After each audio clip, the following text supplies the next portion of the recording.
I knew something was wrong the moment I heard the trembling in the contractor's voice. A kind of tight, breathless urgency I'd never heard from him before. And when he said the words, "Miss Carter, don't come alone, bring your family," the air around me seemed to thin until all I could hear was my own heartbeat. I was standing in the foyer of St. Bridget's Church with a paper cup of weak coffee in my hand, still dressed in my charcoal blazer from the work seminar I'd just finished. My mind emptied itself in one violent sweep. For a second, I couldn't even remember how to breathe. My grandfather's office had been locked for nearly a year. I hadn't touched a single thing inside it. That space still held the scent of cedar, old financial books, the faint aftershave he wore every morning. It was his world, and losing him had left a hollow in me big enough to swallow whole conversations. But now a stranger was telling me to come immediately, and not alone, because of something they had found behind a wall I didn't even know existed. My fingers tightened around the coffee cup until it buckled. I whispered into the phone, "What exactly did you find?" Gary exhaled hard. "Just get here. You're going to want your family with you for this." And then he hung up. I stood frozen under the stained glass glow, the church quiet except for the distant hum of the heating system. My grandfather had been gone 10 months, but just hearing his office mentioned out loud sent an ache rolling through my chest. I wasn't ready.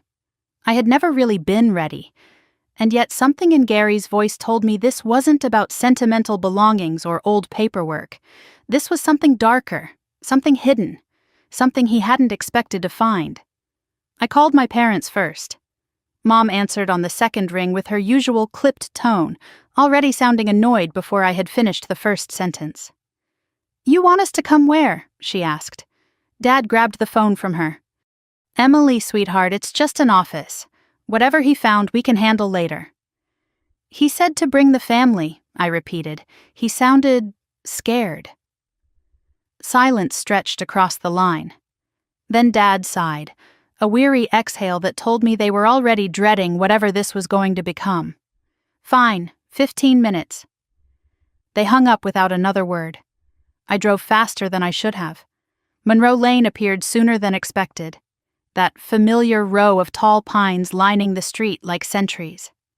My grandfather's office sat behind the house, a converted shed painted deep green with white trim, a place where retirees came seeking help on taxes, wills, investments, anything that felt too heavy for their shoulders.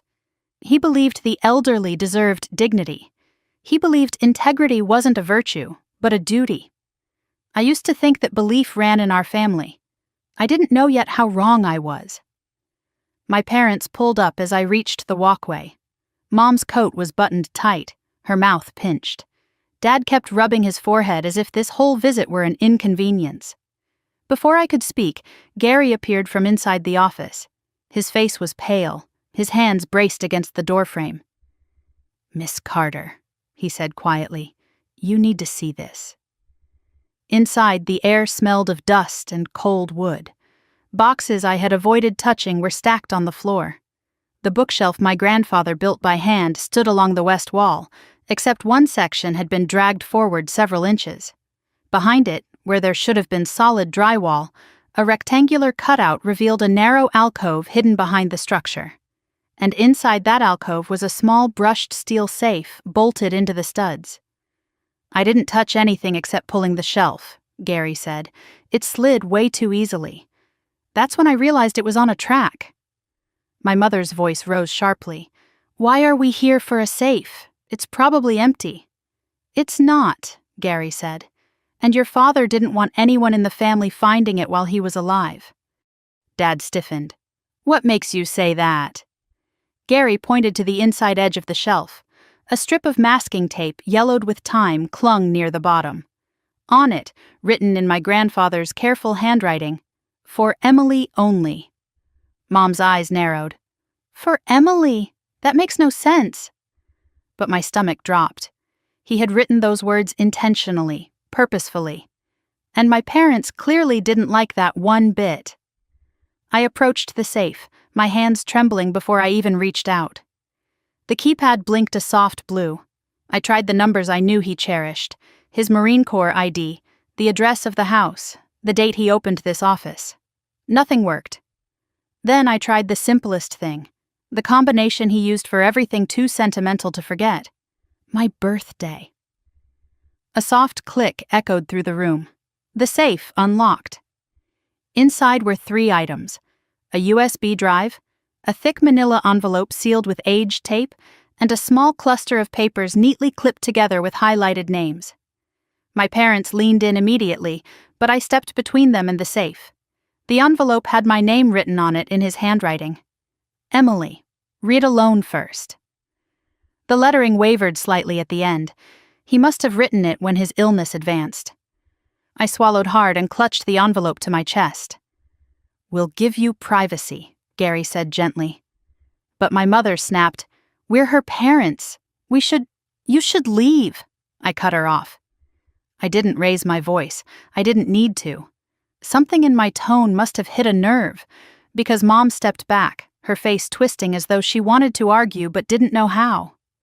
They left the office reluctantly, murmuring to each other in irritated whispers, and I waited until the door shut behind them before I sat in my grandfather's old leather chair. The envelope trembled in my hands. The last time I sat in this chair, he was alive. Frail, but alive. He had pulled me close and told me not to lose myself even when the world tried to make me smaller. I should have asked him what he meant. I should have stayed longer. I peeled the tape slowly, afraid it would tear the paper inside.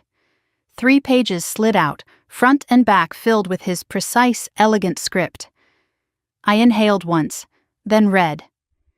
"My dearest Emily, if you are reading this, then I'm gone, and you have found the room I prayed you'd never need. But the truth cannot stay buried, not when it endangers the innocent, and you are the most innocent of all." My eyes blurred instantly. I blinked and kept reading. "I have spent the last 5 years uncovering something I could hardly believe. Your sister Anna, she is not who she pretends to be. She has stolen nearly $2 million from 6 elderly clients. She used your name, your social security number, and forged your signature to create investment accounts that ruined her victims, and your reputation, and your parents have known for 2 years." The words didn't make sense at first. They floated like fragments, impossible to connect. Anna, 2 million, my name, my SSN, my parents knew. My throat closed. I read the next lines with shaking hands. "You lost opportunities, promotions, dignity, not because of your failures, but because of the accounts she opened under your identity. She was able to do this because your mother and father helped cover her tracks, believing they were protecting the golden child. They feared what would happen to her if the truth came out, and so they allowed blame to fall on you." I gasped out loud, the sound tight and choked. My parents knew? They let me walk around humiliated? They watched me lose my job in the financial firm, listened to colleagues whisper that I was irresponsible, smiled at me with pity instead of outrage. I kept reading even as tears dropped onto the page. I hired an investigator the moment I realized the depth of what she had done. I recorded every conversation, traced every transfer, collected every forged document. The USB contains everything. You must use it, protect the victims, and protect yourself. I could not finish this before my illness overtook me, but I believe you can. You carry the strength I always admired. My chest ached so sharply I gripped the edge of the desk. "I'm sorry I could not shield you from your own family, but I trust you to do what is right even when it hurts. My Emily, you are the best of us. Finish what I started." It ended with his shaky initials. I pressed the letter to my chest and sobbed. Quiet, broken sobs that had been waiting years to escape. Every humiliation suddenly made sense. Every time my parents defended Anna, every time I was told don't make trouble, every time I was made to feel like I wasn't enough. They weren't protecting me. They were hiding her crimes. I don't know how long I sat there. The room felt colder, the dust heavier, the air tight like it was holding its breath for me. Eventually, I opened the USB folder. 2 directories appeared: victims and recordings. My pulse quickened. I clicked victims first. 6 names, 6 lives, 6 people my grandfather had sworn to protect, and that Anna had exploited while wearing my identity. The first file opened to a photo of an older man with a warm smile. Beneath it, a summary: Walter M. Briggs, lost $10,000. Forged documents using Emily Carter's SSN. My lungs refused to expand for several seconds. I whispered, "Oh God, what did she do?" One by one, I opened their files. Each one told a story of betrayal. Each one bore my signature, except it wasn't mine. Each one revealed another piece of the life Anna built by dismantling mine. And then I reached the last folder. A note in my grandfather's handwriting sat at the top. "Emily, this is where you start seeking justice." I sat back slowly, trembling. The truth didn't just hurt. It rearranged everything I thought I knew. My family wasn't what I believed. Anna wasn't who I believed. And I had been living in the ruins of a lie they all helped build. I looked around the office, its shadows stretching across the floor, and I felt something shift inside me. For the first time in years, the shame wasn't mine. The guilt wasn't mine. The failure wasn't mine. The truth was in my hands now, and I was going to use it. The moment I left my parents' house, I knew I wasn't going to sleep that night. Not with my mother's trembling voice echoing in my ears, not with my father's hollow stare burned into my memory, and certainly not with the envelope from my grandfather still lying unopened in my passenger seat like something alive. I gripped the steering wheel with both hands as I drove home, knuckles white, trying to steady the whirlwind gathering inside me. Fear, confusion, betrayal, they tangled together like wires sparking in the dark. When I reached my apartment, I didn't bother turning on the lights. I walked straight to the dining table, placed the envelope down gently, and sat there staring at it as if it might explode. The room felt unbearably quiet, the kind of quiet that presses against your ears until your own heartbeat feels too loud. "Just open it," I whispered, though my hands refused to move. When I finally peeled back the flap and unfolded the letter inside, my breath stilled. My grandfather's handwriting, steady but slightly wavering, filled the page. "My sweet Emily, if you're reading this, you found what I couldn't bring myself to tell you while I was alive." I pressed a hand against my chest to keep my heart from breaking through. "You carry burdens you were never meant to carry," the letter went on. "And the greatest burden you hold is believing that you deserve them." I blinked slowly, letting the words sink in. "Your sister did things you must confront. Your parents made choices that harmed you deeply. But before you face them, you need to understand the truth about yourself. You are stronger than you know. And you will need that strength for what comes next." I wiped at my eyes, unable to stop the tears. He had known how hard this would be for me. He had known what this discovery would do to my heart. "I left you the evidence not because I wanted to burden you, but because you were the only one who could be trusted to see this through. You have a way of standing firm in the truth even when it hurts. That is the Carter legacy I want carried forward." My hand trembled as I folded the letter back into the envelope. I didn't feel strong. I didn't feel steady. I felt like a child again, hurt and confused, clinging to the one person who had never lied to me. But he was gone. And now it was up to me. I exhaled shakily, dragged the USB drive across the table, and plugged it into my laptop. The blue light blinked once, as if waking from a long sleep. 2 folders appeared, victims and recordings. My chest tightened. "Start with victims," I whispered, because I knew that's what he would tell me. The first file opened to a photo of an elderly man, Walter Briggs, 82. His eyes were gentle, the kind that smiled before his mouth did. Beneath his picture, a summary detailed the fraud that had cost him more than $300,000. Stolen through a fake investment account under my name.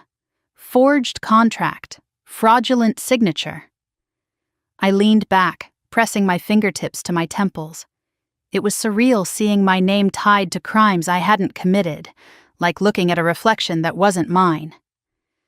I clicked the next file. Diane Holloway, 79.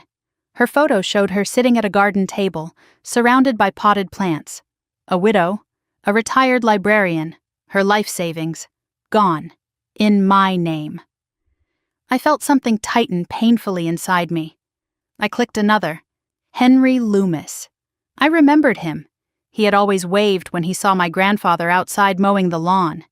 He'd brought us a holiday tin of cookies once, the kind with powdered sugar that stuck to your fingers. His summary was worse. Not only had he lost over $400,000, but he had been denied necessary medical equipment because his credit had tanked. Credit destroyed because the accounts were under my name. My stomach twisted. My name was everywhere. My identity, my signature, my reputation, all used as tools to hurt people who trusted my grandfather, and me. How had she done this? How had she sat across from them, looked into their eyes, and lied so easily? My throat tightened as I opened the folder labeled Morris Couple. Their smiling faces stared back at me. A retired teacher and her husband. They had lost $500,000. Money meant for medical care, for their grandchildren's college funds. I covered my mouth with my hand. "This is Anna," I whispered. "This is all Anna." But the next file made my breath stutter. Eleanor Myers. She had died believing I had betrayed her. The weight of that truth landed like a stone in my chest. "I'm so sorry," I whispered to her photo, though she couldn't hear me. "You didn't deserve that." For a moment I couldn't move. The weight of the truth pressed hard against my lungs. After several long seconds, I forced myself to click the next folder, Recordings. 8 audio files appeared. The first was labeled Confrontation, Anna. My finger hovered over it. I clicked play, static, then breathing, then my grandfather's voice, weak but steady. "Anna, why did you do it?"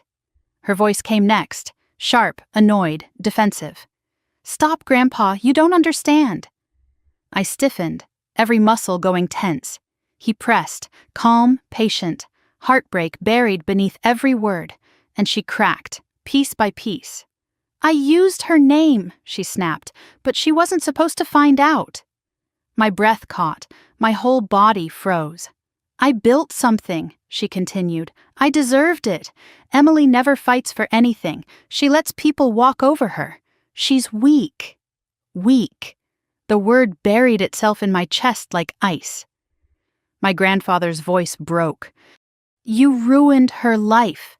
She ruined her own life," Anna snarled. "She always does." Every word cut deeper. Then, she deserved it. I felt like I had been slapped.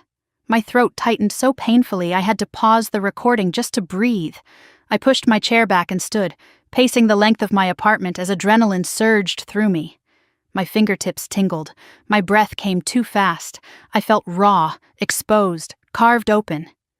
When I returned to the table, crying openly, I forced myself to restart the recording. My grandfather tried to reason with her. He reminded her of the victims. He reminded her of family. She mocked him. Then the worst part. "If this goes public," she said, "Emily goes down first. Everything is in her name. She'll get arrested long before anyone comes after me." My hands trembled violently. She had planned it. She had planned to let me take the fall. Not accidentally. Not impulsively. Intentionally. I stopped the recording again and pressed my hands over my mouth to keep from sobbing out loud. Tears streamed down my cheeks, but I made no sound. After several minutes, I returned to the laptop. There were more files, more truths, but I clicked the one labeled Parents, Argument. My father's voice came first. "Dad, please, Emily can't know, she'll fall apart." My mother, "If this gets out, Anna will crumble. We need to protect her." I felt nauseous. Protect her. Not me. Never me.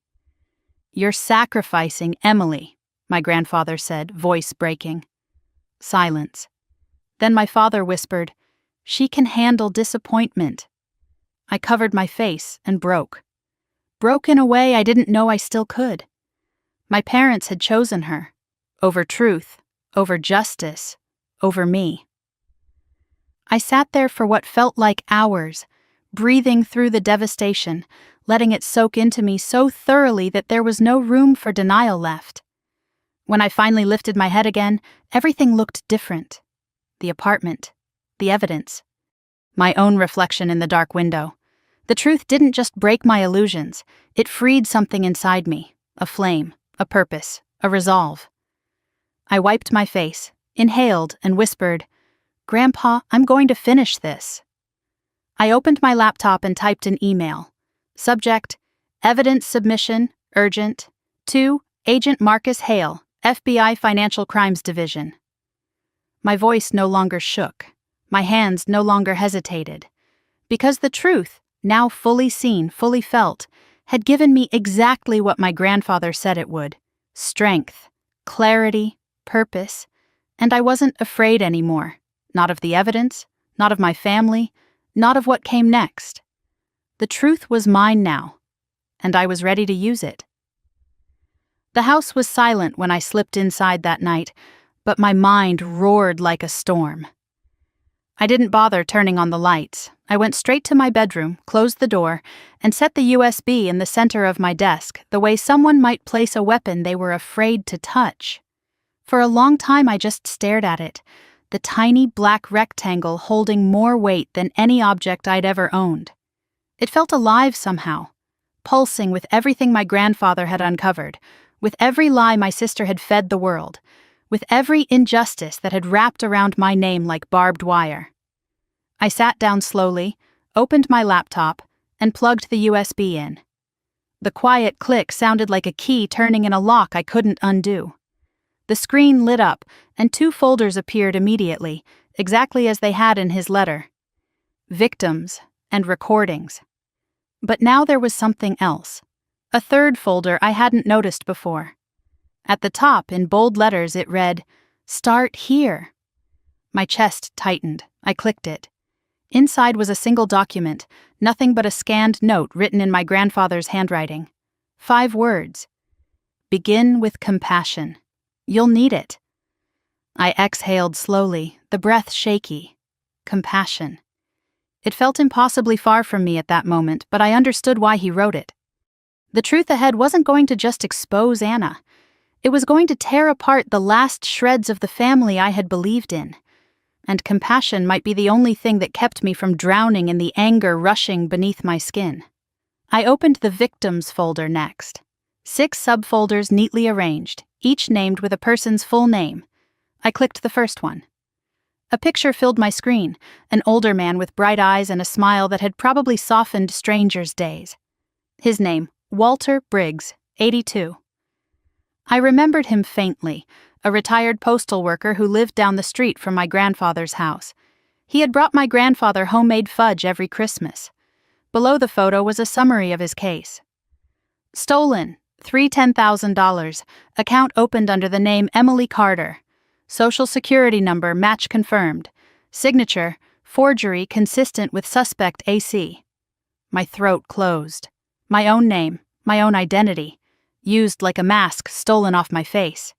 A PDF labeled Contract sat beneath the summary. I opened it, and my breath caught in my chest. The signature at the bottom was nearly perfect. My handwriting, my curves, my loops.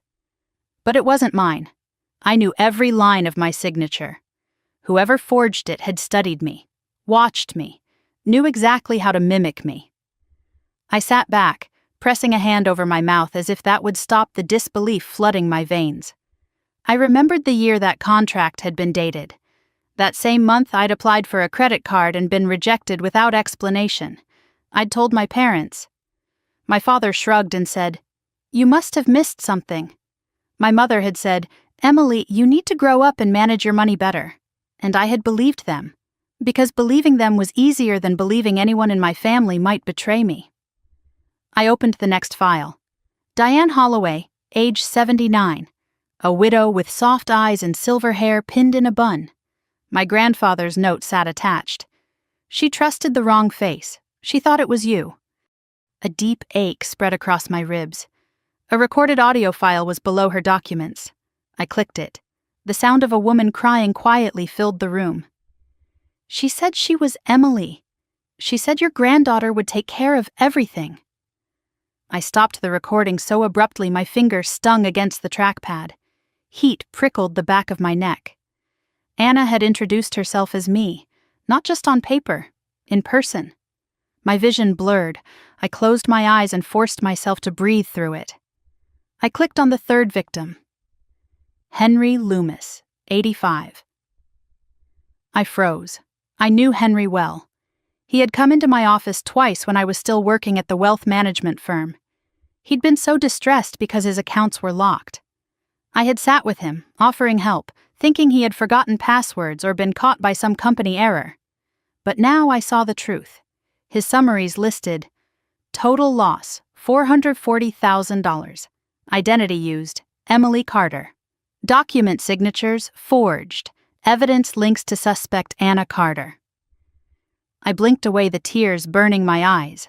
All this time Henry had looked at me with confusion, maybe even disappointment, and I had no idea that behind his eyes was a suspicion that would have broken me if I'd known. I moved to the fourth folder. Harold and Lorna Morris. A married couple in their mid-70s, smiling with their arms around each other. They had lost over $500,000. Stolen through a company Anna created, a consulting firm with my name plastered across fake brochures. A video clip was attached, a grainy camera feed from a cafe. I clicked it hesitantly. A woman sat alone at a table. A thin figure with blonde hair pulled back, wearing a mask and sunglasses. But on her wrist, the bracelet, my bracelet. Or rather, the one that Anna had begged to borrow 2 years earlier. I had thought nothing of it. The video zoomed in, confirmation written in pixels. A knot formed in my throat so tight I couldn't swallow. Fifth victim. Sofia Delgado, 81. Her funds had been wired directly to a shell company created under a fake address in New Mexico. I scrolled through the timeline and found the largest transfer, dated the exact weekend Anna had shown up to a family barbecue with a new SUV and announced she had finally hit it big. My palms shook as I closed the file. The sixth folder took me the longest to open. Eleanor Myers, 84. Gone now. She had passed away last year. Her photo showed a woman with kind eyes and a wide-brimmed sun hat. My grandfather left a voice note in her folder, made 2 months before he passed. Emily, she thought you betrayed her. She died believing that. My breath left me in a sharp, wounded gasp. I pressed a hand against my chest as if I could push the pain back inside. I stared at the 6 faces lined up on my screen. 6 lives uprooted. 6 people who had trusted my grandfather, trusted me by extension, trusted the name Carter. And Anna had taken their trust and carved it into something unrecognizable. I sat back and wiped at my eyes. The world felt smaller, heavier, warped by the gravity of what my grandfather had carried alone. I clicked the last file in the victims' directory, a compilation folder titled Photos. Inside were images of each victim standing with their families. Some were smiling, some were weary, some were leaning on canes or walkers. All of them were real, human, vulnerable. My grandfather had written small notes beside each one. She believed in goodness, protect that. He was alone, don't let him stay that way. Emily must know the truth. I closed the folder slowly, letting the weight of every word sink in. My hands were cold against the laptop. The room felt colder too. Then something caught my eye. A notebook page scanned into the USB. Handwritten, scrawled quickly, almost angrily. Anna targeted the lonely, the quiet, the trusting. She chose the ones who reminded me of myself. I sat very still, letting those last words echo. He had seen himself in the people she hurt. He had spent his life protecting them, only for his own granddaughter to become the threat. And my parents?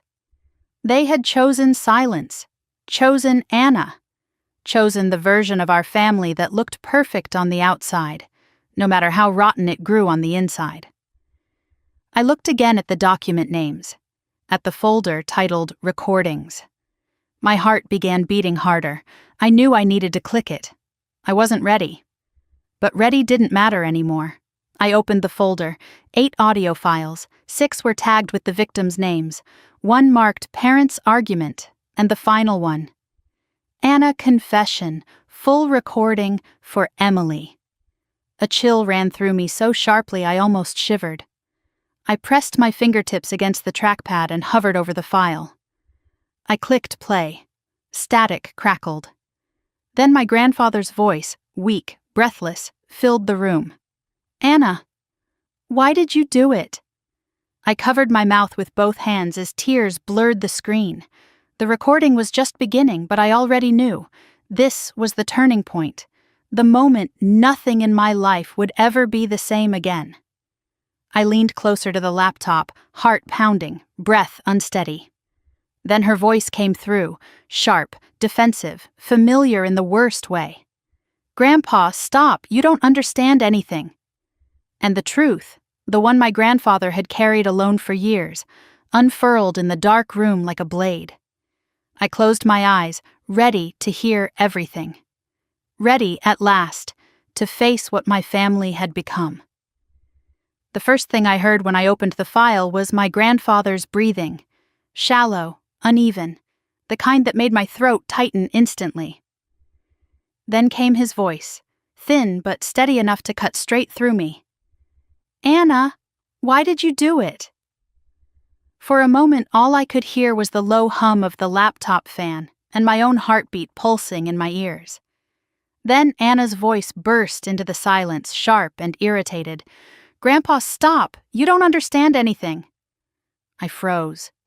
Even in that single sentence, I heard every layer of her. Defensiveness, impatience, and that superiority she wore like perfume. I leaned closer to the speaker, gripping the edge of the desk. My grandfather didn't raise his voice. He never had to. I understand more than you think. There was a long pause. I imagined her sitting across from him, arms crossed, foot tapping, avoiding his eyes the way she always did when cornered. The quiet crackled between us like a live wire. You lied, he said softly.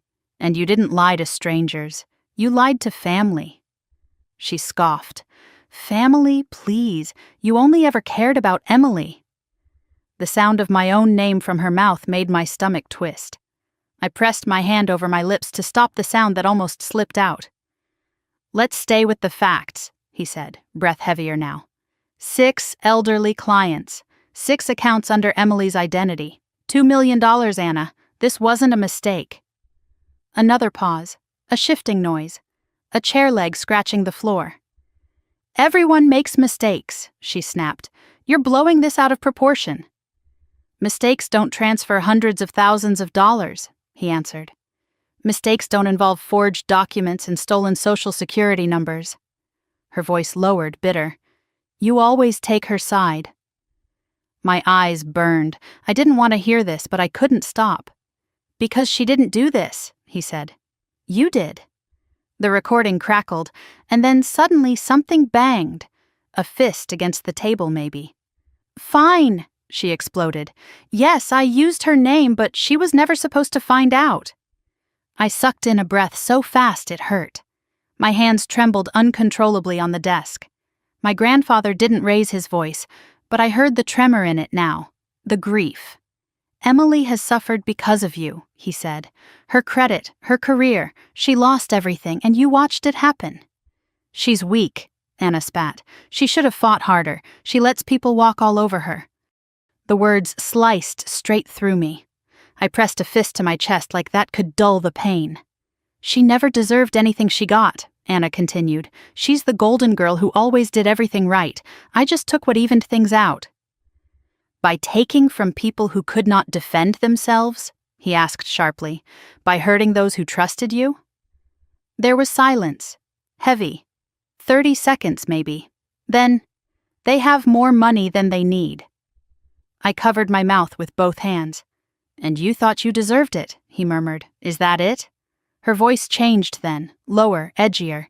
I built something with that money, something good, something I deserve credit for. You built it using Emily's identity, he replied, using her reputation, using her name. So what? She shot back. She's too afraid to take risks. I did what she never could. His breath rattled. By ruining her. She ruins herself, Anna said. Always has. My lungs felt tight, starved. The room around me dimmed as if shrinking to a tunnel around the screen. I checked the accounts myself, he said. Every transfer, every shell company, every IP address, it all points back to you. She didn't answer. I had a handwriting expert analyze the signatures, he added quietly. They confirmed every forgery. The explosion came then, loud, harsh. Oh my God, you're unbelievable. You act like Emily is some saint while I'm what, the devil? I did what I had to. I survived. People like her don't understand survival. You hurt people, he whispered. You hurt your sister. She deserved it, Anna screamed. I jerked back from the laptop. The words echoed inside me like metal hitting concrete. She deserved it, Anna repeated, calmer now. She always got what I never did. You gave her your time, your praise, your attention. I was invisible. My grandfather exhaled, slow and full of regret. You could have told me, he said. You could have come to me for help, but you chose this. A chair creaked. Then her voice came again, icy. If you expose me, Grandpa, she goes down first. Everything is in her name. She'll be arrested before anyone even gets to me. I closed my eyes and felt nausea rise like a tide. She had planned it. Every piece, every detail. Is that your plan? He asked. Send your sister to prison for what you did? If that's what it takes, she whispered. I felt something inside me splinter, a crack straight through the foundation of who I thought Anna was. The audio clicked, shifting to another moment. His voice was weaker now. Your parents know, he said. They begged me to let this die with me. I know, she replied. There wasn't a hint of remorse in her tone. You let them blame Emily for years, he said, his voice trembling. You let her believe she was the problem. That was their choice, Anna snapped, not mine. And you didn't correct them, he said. Why should I? She said. Everything worked exactly the way it should. I felt heat rise behind my eyes. My jaw clenched so tight it hurt. Then her voice dropped, quiet, almost smug. And Emily? She'll never stand up for herself. She never has. My grandfather's voice came back, thin but steady. She will, he said. She scoffed. No, she won't. She's pathetic. No, he replied. She's kind and brave and stronger than you will ever understand. Something slammed in the recording, a hand hitting the table. Anna's voice rose again, high and wild. She's nothing. She's always been nothing. And she'll stay nothing as long as everyone keeps believing I'm the successful one. The next sound was unexpected, soft, broken. My grandfather was crying. The sound of it shattered something inside me. For years, he whispered, I watched you become someone I don't recognize.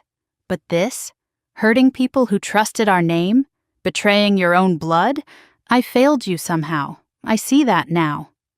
You failed me? She said, voice suddenly cold. No. I did what I had to do because no one ever saw me. No one ever chose me. I chose the truth, he whispered. She exhaled sharply, a frustrated, angry burst. You're sick, she said. Why are you doing this now? Because Emily is innocent, he said. Because someone needs to protect her. Oh, please, she said. She'll never know. She will, he said. I've left her everything. There was a scrape of metal. Maybe she stood. You expect her to do something with it? She asked. She'll crumble. She's weak. No, he whispered. You are. The recording clicked off with a final hum, leaving me in silence so complete I felt hollow. I sat there for a long moment, staring at the laptop as if it might offer me answers. Tears blurred the screen as I leaned back in the chair, letting the weight of everything settle over me. It was worse than I imagined, deeper, colder, more intentional. My sister hadn't just stolen money. She had stolen trust, stolen dignity, stolen my life. And my parents knew. The next file blinked up on the screen. Parents, full argument. My hand hovered over it, shaking. Part of me didn't want to know, didn't want to peel back the final layer of betrayal. But another part, the part my grandfather believed in, knew I had to. I clicked play. My father's voice came through first, tense and low. "Dad, please, Emily can't know. She'll fall apart." My mother added sharply, "If this gets out, it destroys us. Anna made a mistake. We can fix it quietly." My grandfather responded, voice trembling, "You're protecting the wrong child." His words struck like a thunderclap. My mother's voice rose, "We are protecting the family." "You're sacrificing Emily," he said. "We're saving Anna," my father snapped. A long pause, then the soft scrape of a chair. "You two are blind," my grandfather said. "You always have been." The file ended abruptly, as if he'd shut off the recorder in disappointment. I sat there in the dim office, light from the laptop washing across my face. Every piece of the truth pressed against me, sharp as glass. The ceiling seemed lower, the air heavier. My family wasn't just fractured, it had been broken for years. And I had been the only one who didn't know. I wiped my tears with the back of my hand, straightened in the chair and pulled the laptop closer. There were more recordings waiting, more truths. But I wasn't the same woman I had been this morning. I wasn't the Emily who shrank under doubt or carried shame that wasn't mine. My grandfather saw something in me, trusted something in me. And now I could feel it rising like a slow burn in my chest. Strength, resolve, purpose. I clicked the next file. Victim Testimonies, full compilation. As the first voice began to play, I leaned forward, not as the broken daughter my parents underestimated, but as the woman my grandfather believed I could be. The woman ready to finish what he started. I didn't sleep that night. I don't think I even lay down. I spent the first hour pacing from my kitchen to the living room, the USB clenched in my hand like a piece of shrapnel I couldn't put down. By sunrise, my apartment felt too small, too tight, too full of ghosts I hadn't invited. So I carried my laptop and the files to the dining table and spread everything out. The notes, the recordings, the printed summaries. It looked like the aftermath of a storm my grandfather had tried to contain alone. I sat down, pulled my hair into a loose knot, and whispered to the empty room, "Let's start." My laptop hummed awake. The USB connected with a soft click, and the numbers, the documents, the transfers I'd only skimmed the day before suddenly formed a map, one so monstrous and deliberate I felt my stomach tighten the deeper I looked. I opened the Excel file again, Anna transferred all final.xlsx. Rows and rows of transactions glowed back at me, 67 in total. My eyes tracked the patterns, dates, amounts, account numbers. At first they seemed random, but as I cross-referenced them with my grandfather's notes, a picture emerged. My breath caught. Almost all the transfers were made on dates important in my own life. Days I'd been working late. Days I'd been traveling for conferences. Days my parents had called with some excuse to check on where I was. Every time I wasn't home, Anna moved money. It wasn't chaos. It was strategy. And at the bottom of the spreadsheet, highlighted in red, was the transfer that made the back of my neck go cold. $190,000. Desert Sun Credit Union. Shell account, Cielo Azul Financial Group. The date next to it was 8 days after my grandfather's funeral.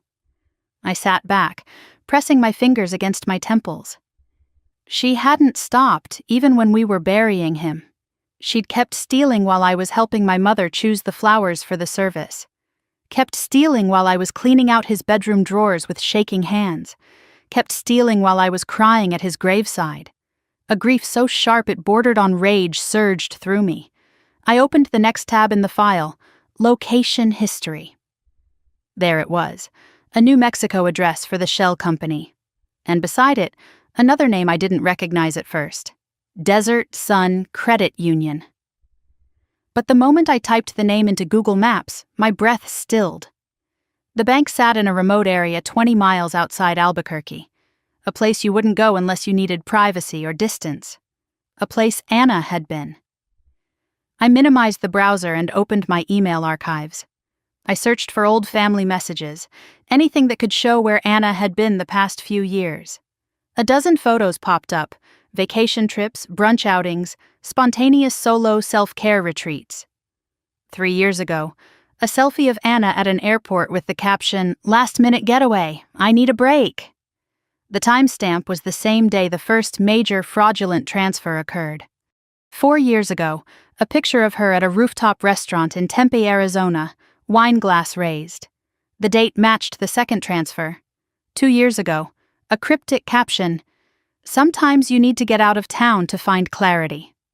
The location tag, Albuquerque. It was a breadcrumb trail she probably thought was harmless, but every post lined up perfectly with the stolen money. I sat back slowly. My hands trembled, but not with fear this time, with clarity. She'd been hiding in plain sight, and I had never seen it, not because I was blind, but because I trusted the wrong people. Around mid-morning, sunlight filtered across the table, illuminating a stack of old journals I used to keep. On impulse, I pulled one out and opened it to an entry from last year. April 17th, I applied for the branch manager position today. HR looked at me strangely. Mom said I was imagining it. I flipped the page. May 8th, turned down, credit risk, again. I don't understand how my credit keeps dropping. Another page. June 2nd, Dad said maybe I'm not good with money. Maybe he's right. I'm tired. I closed the journal with shaking hands.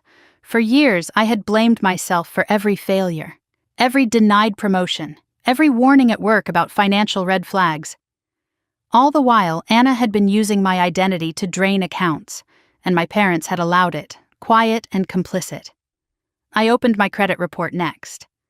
The numbers stared back at me like bruises. 7 accounts I had never opened. All delinquent, all stemming from shell companies tied to Anna's trail. I felt a surge of nausea so sudden I had to grip the table. My chest tightened. Breath stuck somewhere between disbelief and fury. I remembered sitting in the HR office at my previous job, the way the manager tried not to meet my eyes when she said, "We're sorry, Emily." I remembered the humiliation, the panic, the night I cried on the bathroom floor because I felt like a failure, and the whole time, it wasn't me, it was her. I needed air. I grabbed my keys, stepped outside, and drove to the park near Greenview Lake. The air was crisp, pine-scented, raw with winter. I sat on a bench overlooking the water, let the cold bite my cheeks, let my breathing steady. I wasn't going to break. Not now, not with the truth finally in my hands. By early afternoon, I returned to the dining table and opened the last stack of documents my grandfather had compiled. Bank statements, receipts, handwritten timelines. At the very bottom of the pile was a note I hadn't seen before. My grandfather's handwriting again, the letters rushed and uneven. Emily, start with the Arizona Trail. It leads to everything. I followed his instruction. The Arizona transactions pointed to an Airbnb rental used twice in the same year. I zoomed into the booking details.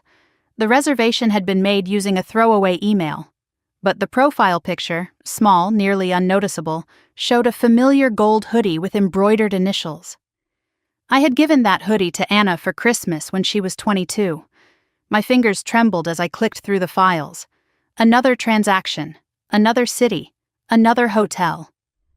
I typed the address into Google, this time in Tempe. A new shell company was registered there, Horizon Trust Advisors. My breath caught. That name had appeared in several victim files. I opened the victim summaries again and matched the dates. The Morris couple, Sofia Delgado. Every single transfer led back to Anna. By evening, my table looked like an investigative command center. Lines drawn across pages, circles, highlights, arrows connecting her movements, her aliases, her companies. but one page lay separate from the rest. A page my grandfather had printed and annotated heavily. A credit report. My own. He had circled one section in blue ink. Account, Foster Financial Group, Director Emily Carter. Below it he had written, "She doesn't know this exists." Then, in red ink, Anna forged the business license, all losses tied to Emily's identity. I pressed a hand to my mouth. He had been fighting for me long before I knew I needed defending. When the sun dipped below the horizon, painting the walls in orange shadows, I found myself staring at another note in his handwriting, wedged between bank statements. "It all ends when she slips. She will. They always do." I read it 3 times. He had believed Anna's arrogance would be her undoing. And he was right. One of the transfer slips from New Mexico, dated only 9 months ago, carried a detail she hadn't noticed. A signature. Not Emily Carter. Not even a forged version of my name. It was sloppy, rushed, signed by her real hand. The biggest mistake she had made. I picked up the slip, holding it to the light. That single signature, just 5 seconds of carelessness, was enough to unravel everything she had built. My grandfather had marked it with a star. I felt tears prick my eyes for the 100th time that day. Not out of sadness, but out of awe for the man he was. Sick, dying, barely able to stand, and still fighting with the precision of someone who refused to let injustice live another day. My phone buzzed then, a message from an unknown number. "Stop digging, Emily. You don't know what you're doing." My skin crawled. I set the phone down slowly, forcing myself not to throw it across the room. It could have been Anna, or my mother, or my father, or someone connected to the shell companies. But it didn't matter who it was, because I wasn't stopping. Night had fallen when I finally opened the last envelope in my grandfather's stack. A soft manila one I hadn't noticed before, tucked inside the cover of a ledger he'd kept from the early days of his business. Inside was a single slip of paper.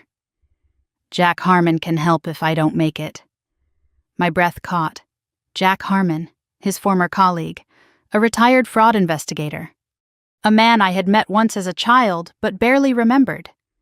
I searched for the number, flipping through papers until it fell out of a folded legal document. I picked up my phone and dialed before I could second-guess myself. A rough, steady voice answered. "Emily? I wondered when you'd call." I froze. You knew I would?" "Yes," he said.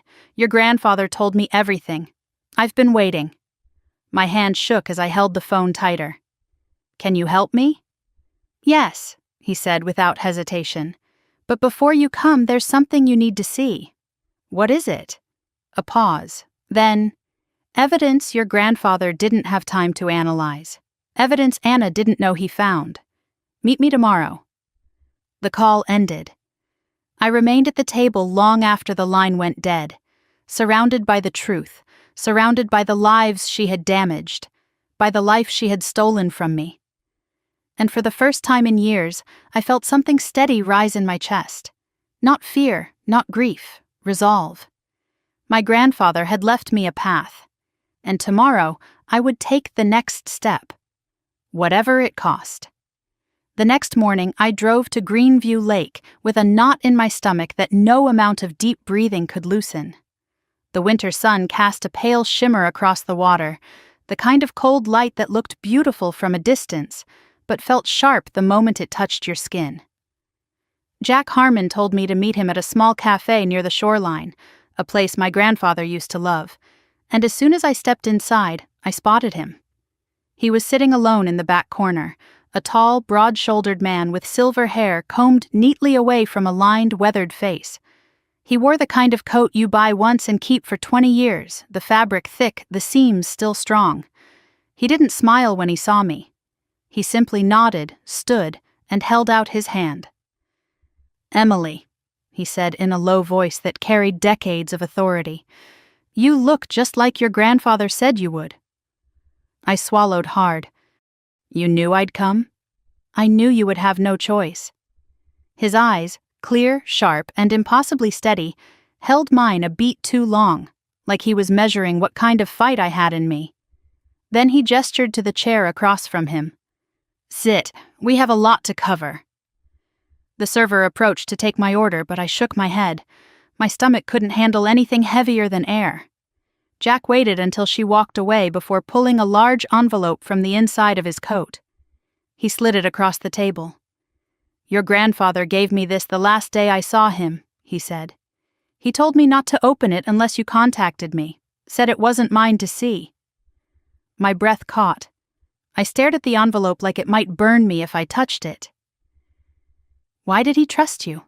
I asked softly. Jack leaned back, fingers drumming lightly on the table. "Your grandfather and I worked together for over 15 years. Fraud investigation, mostly cases involving seniors. He was the kind of man who didn't just do his job, he carried people's burdens like they were his own. When he came to me about Anna, he was broken, Emily. Not physically, emotionally. He couldn't understand how it happened under his roof." My throat tightened. "Neither can I." Jack nodded slowly. "That's why we're here." I took a breath and opened the envelope. Inside were photographs, bank documents, scribbled notes, and one USB drive I didn't recognize. My grandfather's handwriting appeared on the corner of a folded page. "Anna's slip-up, the one that ties everything together." My pulse quickened. Jack pointed to the top photo. "This is from a cafe security camera outside Phoenix. Your grandfather couldn't prove the woman in the photo was Anna, but I can." I leaned closer. The image showed a slim blonde wearing sunglasses and a mask. Her head was slightly turned away, but the background was familiar. A high-end coffee shop Anna used to rave about years ago. "What makes you sure it's her?" I asked. Jack slid another image beside it. A zoomed-in shot of Anna's phone case. Rose gold with a marbled pattern and a small gold initial charm. The exact one Anna had posted online 3 years earlier. "These scammers love to think they're smart," Jack said quietly. "But ego is a curse. They can't resist showing off." I stared at the photo, feeling the weight of all the years I'd spent defending her. "She used my identity," I whispered. "She let my credit get destroyed. She let me take the blame." Jack didn't look away. "And she did it knowing you'd never fight back. She counted on you being quiet." I clenched my fists under the table. "Your grandfather told me something," he added. "Said he trusted you to finish what he was too sick to complete."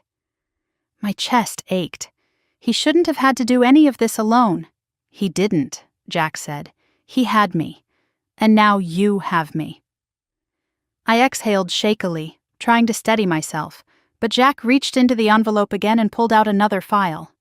"This," he said, "is the biggest oversight Anna ever made." He placed a page on the table, a bank authorization form from Desert Sun Credit Union. The signature line didn't say Emily Carter. It didn't even try to mimic me. It said Anna C., sloppy, rushed, probably signed because she thought no one would ever see it. My grandfather had circled it in red. "How did he find this?" I whispered.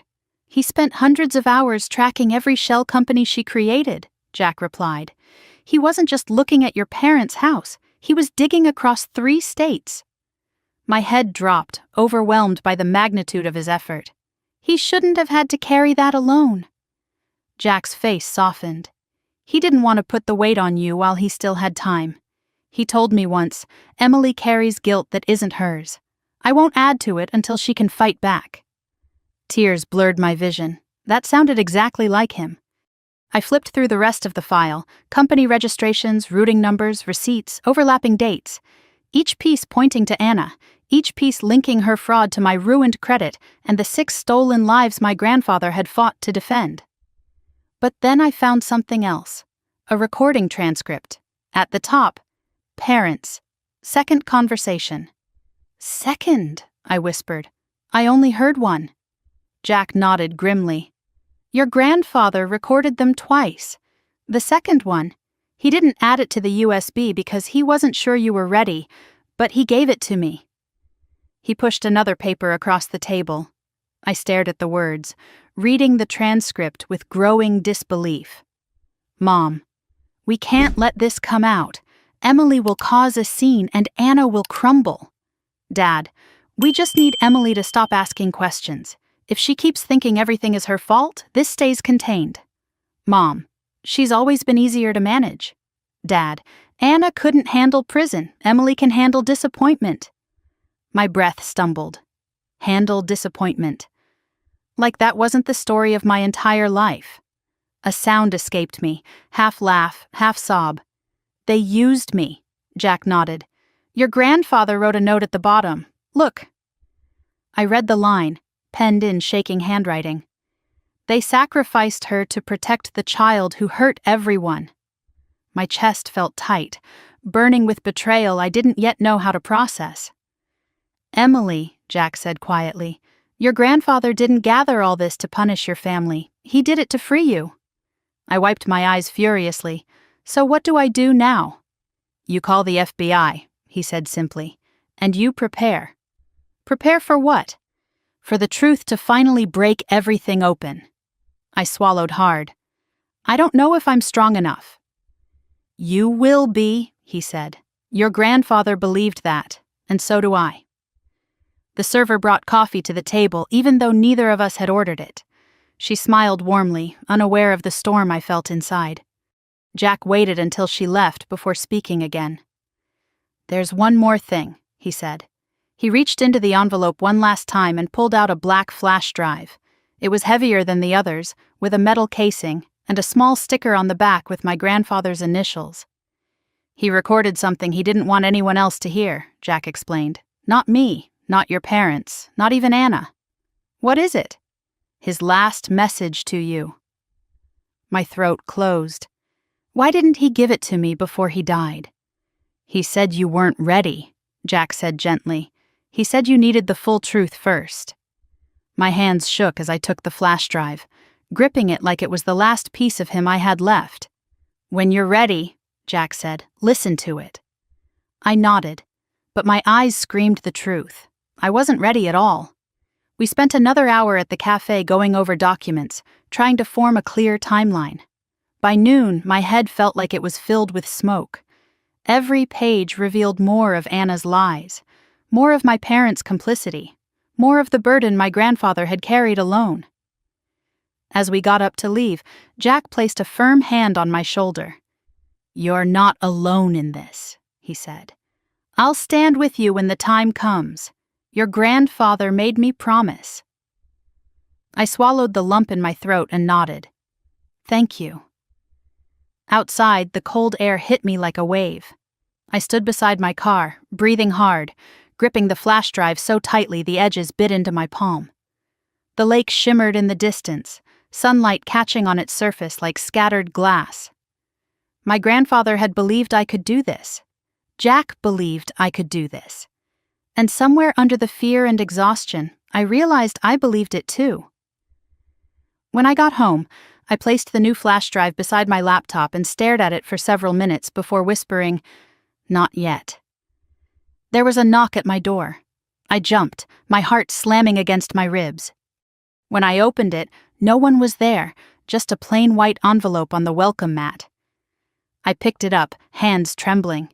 Inside was a single sheet of paper with 4 words typed in the center.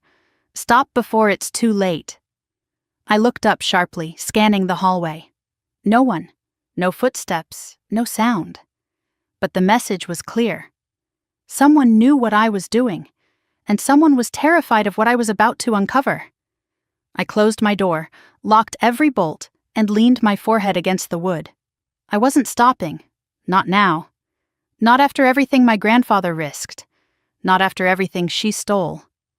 The truth was coming, and I was going to be the one to bring it into the light. Agent Marcus Hale's voice was calm when he told me to take a seat, but nothing inside me felt calm.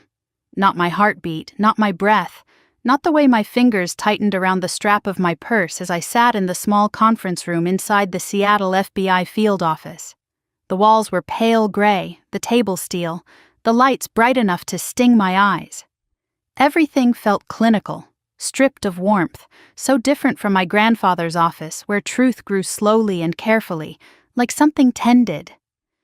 Marcus closed the door behind him and took the chair across from me. He looked to be in his late 40s, with the steady posture of someone who'd seen too much and let none of it touch his composure. He folded his hands on the table. "Miss Carter," he said, "your grandfather contacted us 8 months before he passed." The words hit me like cold water. I straightened. "He contacted the FBI?" "Yes," Marcus said gently. "And he sent us evidence. Not everything, you have the full set, but enough for us to start watching the situation. He wanted us ready if his condition worsened before he could finish the case." My throat tightened. I pictured my grandfather alone in his office, fighting cancer, gathering recordings, building timelines, and all the while preparing for a day he feared would come too soon. "Why didn't he tell me?" I whispered. Marcus held my gaze. "Because he knew you weren't safe as long as your sister believed she could get away with everything. He wanted to protect you. And he wanted the truth airtight before he brought you in." I swallowed hard, forcing myself not to break down. "He shouldn't have had to deal with this alone." "He didn't," Marcus said. "He had an investigator, Jack Harmon. And he had us. What he didn't have was time." The ache in my chest sharpened, but I nodded for him to continue. Marcus opened a thin binder. Inside were several printed pages, highlighted and annotated, the same evidence I had spent 3 days sorting through, but reorganized with ruthless clarity. "Your grandfather's evidence is strong," he said, "very strong. But for us to prosecute a case like this, we need a direct admission or a reaction from the suspect that corroborates the material. Financial crimes involving family are particularly tricky." "She'll deny everything," I said quietly. Marcus nodded. "We know, but she has a pattern. Your grandfather identified it, and we've confirmed it. She becomes arrogant when confronted, defensive, careless." Yes, that was Anna, sharp-tongued, brimming with entitlement, convinced consequences were for other people. "So, what do you need from me?" I asked. "To set the trap," Marcus replied. A chill ran up my spine. "Trap?" He leaned forward slightly. "You need to confront her, not alone. With your parents present, with all evidence arranged in escalating order. Let her feel in control. Let her think you're emotional, unprepared, overwhelmed. These kinds of perpetrators make mistakes when they underestimate their challengers." I stared at him, my pulse rising. "You want me to confront my family? In person?" "We'll be close by," he said, "within seconds. But yes, you'll need to walk them through the evidence. Your sister's guilt, your parents' complicity, every detail." A tremor ran through my hands. "She'll explode." "Exactly," Marcus said. "That's when she'll incriminate herself." I pressed my palms to my knees, grounding myself. "My parents, what about them?" "We believe they have obstructed the truth," Marcus answered. "But unless they voluntarily confess, our priority is the primary offender first. We need their presence, though. Family dynamics intensify reactions. They might even push her to admit more than she intends." My stomach twisted. The idea of facing all 3 of them, my mother's denial, my father's manipulative calm, Anna's venom, felt suffocating. But then I remembered the victims' faces. Walter, Diane, Henry, the Morris couple, Sophia, Eleanor. And I remembered how my grandfather's voice shook when he confronted Anna in that recording. The truth mattered. Justice mattered. And now it depended on me. "What do I need to do?" I asked. Marcus opened another folder and slid it toward me. "We've prepared a timeline for you to follow. Start with the victims, move to the forged signatures. Then the shell companies, then the IP logs, and finally..." He paused. "The recordings." My breath caught at the thought of playing those in front of my mother and father. In front of Anna. "Will they know you're nearby?" I asked. "No," Marcus said. We'll be off-site in an unmarked vehicle. When she incriminates herself, you'll send us the signal." "What signal?" "A text message," he said. "Just one word, now." I nodded slowly, feeling the weight of every second tighten around me. "Emily," he said softly, "your grandfather believed you could do this. He trusted your integrity. He trusted your strength." My eyes burned hot. "I'm scared," I admitted. "That's how we know you're ready," he said. "People who don't understand the weight of truth rush into it without caution. You're doing the opposite." He stood. "Take the day to prepare. Reach out when you set the meeting." I left the FBI building without fully remembering the walk.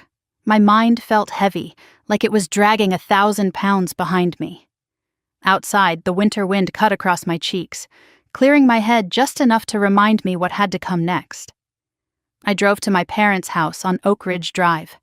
The house looked the same as it always had.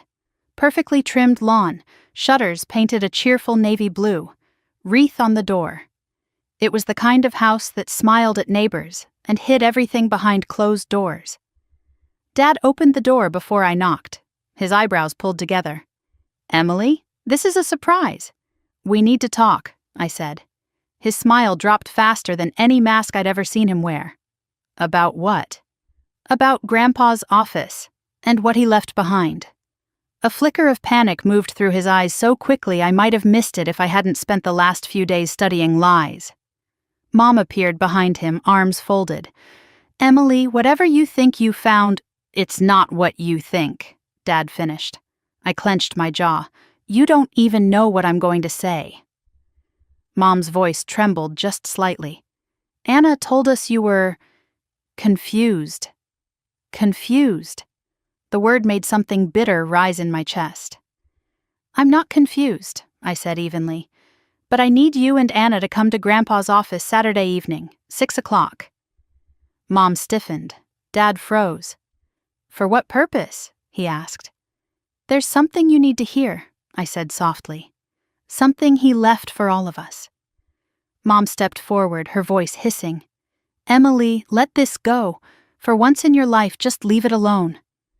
Dad shot her a sharp look, realizing too late she'd said too much. I stared at her. "And why would I do that?" Her face twisted. "Because digging will destroy our family." I felt something settle inside me then, something firm, unshakable. I met her eyes and said, "The family was already destroyed. I'm just discovering how." They said nothing. They didn't have to. I left them standing in the doorway, their carefully curated world beginning to crack. That night, I drafted the family message. Saturday, 6 p.m., Grandpa's office. Mandatory. Anna responded 40 minutes later. "Can we make it Sunday? I'm busy," I typed my reply. "No, Saturday." She didn't write back. Later that night, unable to sleep, I sat alone in my apartment with all the evidence spread out on the table. The photos, the bank trails, the recordings, the forged signatures. Everything I would need to expose her. Everything that would finally set the truth free. I opened my grandfather's flash drive again, the final message Jack had given me but I hadn't yet listened to. The metal casing felt cold against my fingers. Part of me wanted to hear his voice. Another part wanted to wait, fearing the ache it might bring. I placed it carefully beside my laptop. "Tomorrow," I whispered, "after the confrontation." My phone buzzed once. A text from Marcus. "We'll be ready. Bring strength, bring clarity, bring truth." I stared at the message until the words burned into my mind. Then I turned off the lights and sat in the dark, the silence thick, the weight of what was coming settling into my bones. Tomorrow I would face them. Tomorrow the truth would finally breathe. Tomorrow everything would change. The sky was darkening into a bruised blue when I unlocked my grandfather's office that Saturday evening. The air inside was cold, the kind that sinks into your bones, but it smelled faintly of cedar and ink. His scent, one I hadn't realized I missed until it wrapped around me like a fragile goodbye. I turned on the desk lamp, its soft glow settling over the stacks of documents. The laptop, the USB drives arranged exactly as I'd prepared them hours earlier. 6 o'clock was approaching fast. I could feel it in my pulse, in the tightness behind my ribs, in the tremor I kept pushing out of my fingers. But beneath the nerves was something harder, steadier. Resolve. Not anger, not yet. Something quieter, deeper. A certainty that the truth, even when brutal, was still mine to carry forward. A car door slammed outside, then another. Their voices came next, muffled by the thin office walls. My parents' footsteps, Anna's sharper ones behind them. For a split second I closed my eyes and inhaled slowly. "Grandpa," I whispered, "I hope you're with me." There was a knock. I didn't answer. I just said, "Come in." Dad opened the door, looking uneasy in a way I'd never seen before, as if every inch of him was bracing for something he couldn't control. Mom stepped in behind him, her lips drawn tight, her eyes darting nervously from the files on the desk to the laptop screen. And Anna. She entered last, arms folded, chin lifted, face painted in that familiar blend of superiority and irritation. "Can we make this quick?" she said, tossing her purse onto a chair. "I have dinner plans." I stared at her. Really stared. She looked polished, confident, unbothered, but she also looked like a stranger. Dad cleared his throat. "Emily, sweetheart, this atmosphere, whatever this is, it's unnecessary." Mom stepped closer, lowering her voice. "Please don't make a scene." A bitter laugh slipped out before I could stop it. "A scene? Is that what you think this is?" Anna clicked her tongue. "Oh my God, you dramatic people." I raised a hand. "Sit." My voice sounded nothing like me. It sounded steady, firm, certain, and it startled all of them. Dad sat first. Mom reluctantly followed. Anna hesitated for a moment, then rolled her eyes and dropped into the chair closest to the bookshelf. I took my seat behind my grandfather's desk. "This," I said quietly, "is about Grandpa." Mom's expression softened instantly. "Oh, sweetheart," Anna interrupted. "If this is about his documents, I told you you're overreacting." "It's not about documents," I said. "It's about what he found before he died." That silenced the room. I clicked the laptop. The first folder appeared on the screen. Victims. 6 names, 6 faces. I turned the laptop so they could all see it. "What is this?" Dad asked, frowning. "The people Anna stole from," I said softly. Mom sucked in a sharp breath. Anna scoffed. "What are you even talking about?" 6 elderly clients," I said. 6 people who trusted our family name. 6 people who believed they were meeting with me. 6 people whose accounts were drained using my identity. Dad shook his head slowly. "Emily, that's impossible," Mom finished. "Your sister would never—" I clicked the first victim file. Walter Briggs's gentle face filled the screen. "Walter lost $310,000, I said. "The contract was signed Emily Carter, except I never met him. Anna did." Mom's hand flew to her mouth. Dad leaned forward, eyes narrowing. Anna crossed her legs and let out an exaggerated sigh. "Emily, are you seriously basing all this on, what, some random files you dug up?" "These aren't random," I said quietly. "Grandpa collected them. He documented everything." Her expression faltered just slightly. "He even found video footage." I opened the small cafe clip. "Here's you—" "That's not me," she snapped. I zoomed in on the phone case. "The rose gold case? The one you posted on Instagram?" A flicker of panic flashed in her eyes. Dad shifted uncomfortably. "Anna, what is this?" She raised her chin. "Coincidence." "Let's try another," I said, opening the Morris couple's folder. $500,000 stolen. Transfers processed while you were on your self-care retreats. Dates matched your travel photos," Mom whispered. "Anna!" "I didn't do anything," Anna shouted. "Emily's twisting everything." But her voice was cracking. I opened the next file. Sophia Delgado, then Eleanor Myers. With each click, I watched the denial drain from Dad's face. Mom began shaking her head slowly, as if trying to blink away the truth. Anna slammed her hand on the desk. "This proves nothing. Anyone could have used her identity." "Oh, I agree," I said softly. "Anyone could have forged my signature, but only one person made a mistake." I slid the highlighted transfer slip across the table. Dad picked it up, his face drained of color. Mom covered her face with both hands. Anna didn't move, because she recognized it. Her signature, not mine. "Where did you get that?" she whispered, voice trembling. "Grandpa found it," I said. "He circled it. He knew this was the key." He wasn't well," she stammered. "You can't trust anything I clicked the folder labeled recordings. Her mouth snapped shut. "No," she said. "Emily, no." Dad looked at her sharply. "Recordings?" Mom's voice cracked. "What were you recorded saying?" I hit play. Grandpa's voice filled the room. "Anna, why did you do it?" Mom gasped. Dad went still. Anna froze, eyes wide like a startled animal. Her voice came next, defiant, angry. "Grandpa, stop, you don't understand anything." The room went dead silent. Every word spilled through the speakers, turning the air into glass. Her admission, her arrogance, her hatred of me, her insistence that the elderly had more money than they needed. Her confession that she used my identity, my social security number, my reputation, her sneer, her venom, her lack of remorse, her final explosive words. "She deserved it. Emily deserved it." Mom let out a choked cry.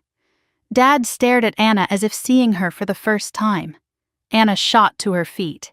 "He manipulated me. He twisted everything." I closed the laptop softly. "No more lies," I said. "He recorded you multiple times. And he recorded you bragging about ruining my credit, destroying my job prospects, costing me my promotion, letting my life fall apart so yours could look better." Dad whispered, "Anna, please tell me this isn't real." She shook her head violently. "It isn't. Emily's framing me." "I didn't gather this," I said firmly. "Grandpa did. Over years, while dying." That broke something in Mom. She pressed a trembling hand to her chest. "Why would you do this?" she whispered to Anna. "To your sister? To those poor people?" Anna's face twisted with desperation. "Because I never mattered to any of you. You always loved her more." Dad shot to his feet. "That is not true." "Yes, it is," she screamed. "You gave her everything. You praised her. You bragged about her. And what did I get? Comparison, pressure, nothing was ever enough." Mom sobbed. "Stealing from old people wasn't the solution." "I didn't steal," she shrieked. "I borrowed." $2 million, I shouted back. "You stole $2 million. Her eyes snapped to mine, wide, frantic, unhinged. "You deserved it," she spat. "You always thought you were better than me. Perfect Emily, the responsible one, the sweet one, the soft one." "You framed me," I said, voice low. She stepped closer, trembling with rage. "You were too weak to fight back." She didn't see my phone in my hand, didn't see me type the word. "Now." Didn't hear the quiet vibration confirming its sent. She leaned closer, teeth clenched, voice dropping to a hiss. "And if I had to do it again, I would." The door burst open. 2 FBI agents stepped inside. Anna froze. Mom screamed. Dad stumbled backward. The agents spoke in calm, authoritative voices. "Anna Carter, you are under arrest for wire fraud, identity theft, and elder exploitation." Anna's face contorted. No, this is wrong. Emily, tell them. But her words dissolved into sobs as the handcuffs clicked around her wrists. She thrashed. They steadied her. "I hate you," she screamed at me. "I hate you. You ruined my life." I didn't move. "You ruined your own," I said quietly. The agents let her out. Her screams echoed down the hallway, twisting, cracking, then fading into the cold evening outside. When the office door finally shut behind them, silence fell so heavy it felt like a physical thing. Mom sank into a chair, sobbing uncontrollably. Dad stared at the closed door, his face pale, hollow. I stood very still, my hands shaking only slightly, my heart pounding, but steady. The truth had finally broken free. And my grandfather's voice, his strength, his faith, seemed to linger in the air around me. I whispered, "It's done." But I knew it wasn't. Not yet. Justice had begun. But healing, that would take longer. And my family, what was left of it, would never be the same again. The house was silent when I walked inside that night, but the silence didn't feel peaceful. It felt hollow, like someone had scooped out the center of my life and left the shell behind. I dropped my keys on the entry table and stood there for a moment, staring at the framed photo of my grandfather hanging near the staircase. His smile, warm and steady, looked like a lighthouse in a storm I hadn't known was coming. "I did it," I whispered to him. "I did what you asked." But the words tasted bittersweet. Justice had begun, yes. The truth was out. Anna was in custody. The evidence was in the hands of the FBI. Yet I didn't feel triumphant. I didn't feel victorious. I felt cracked open, raw, shaken in a way that went deeper than fear or anger. It went straight into the part of me that had always believed family meant safety. I walked to the living room and sat on the couch, pulling the blanket my grandmother had knitted years ago over my lap. The house hummed with its usual night sounds, the heater clicking on, the refrigerator humming. But tonight, everything felt strange, unfamiliar. I replayed the confrontation again and again in my head. My mother's sobs, my father's disbelief. Anna's screams, raw, furious, terrified. The way her face twisted when the agents cuffed her. The way she spat hatred at me like poison she couldn't stop swallowing. None of it made me feel triumphant. Instead, all I felt was grief. Because despite everything she had done, she was still my sister. Despite everything my parents hid, they were still my parents. I pressed the heel of my hand against my eyes, trying to stop the tears before they came.